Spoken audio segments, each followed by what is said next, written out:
YCP నేతలు అన్ని వ్యవస్థలను భ్రష్టు పట్టించి రాష్ట్ర సంపదను దోచుకున్నారన్నారు. ఇవాళ విజయవాడలోని జిల్లా జైలును మంత్రి ఆకస్మికంగా తనిఖీ చేశారు. జైల్లో మౌలిక వసతులపై ఆరా తీశారు.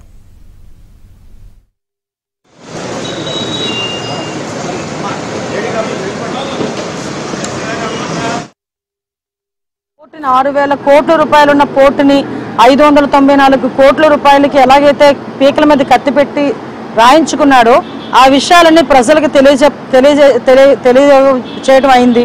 అదేవిధంగా ఇందులోని వైవి సుబ్బారెడ్డి అల్లుడు కూడా అందులో ఇన్వాల్వ్ అవటం, విజయసాయిరెడ్డి అందులో ఇన్వాల్వ్ అవటం, అంటే వీళ్ళ పరిస్థితులు ఎలా ఉన్నాయంటే 5 సంవత్సరాలు రాష్ట్రాన్ని మొత్తం భ్రష్టు పట్టించేసి రాష్ట్రాన్ని సర్వనాశనం చేసేసి రాష్ట్రంలో ఉన్న సంపదనంతటిని దోపిడీ చేసి ఆఖరికి రాష్ట్ర ప్రజల తాలూకు ఆస్తులు కానీ, ప్రభుత్వ సంస్థల తాలూకు ఆస్తులు కానీ, ప్రైవేటు సంస్థల తాలూకు ఆస్తులు కానీ అన్నీ కొల్లగొట్టి పీకల మీద కత్తిలు పెట్టి వాళ్ళ పేర్ల మీద రాయించుకొని ఈరోజు అవన్నీ కూడా బయటకు వస్తున్నాయన్న భయంతో చంద్రబాబు నాయుడు గారి మీద మాట్లాడితేనో లోకేష్ గారి మీద మాట్లాడితేనో టాపిక్ డైవర్ట్ అవుతుంది అనే ఉద్దేశంతో నోటికి వచ్చినట్టు మాట్లాడే పరిస్థితి.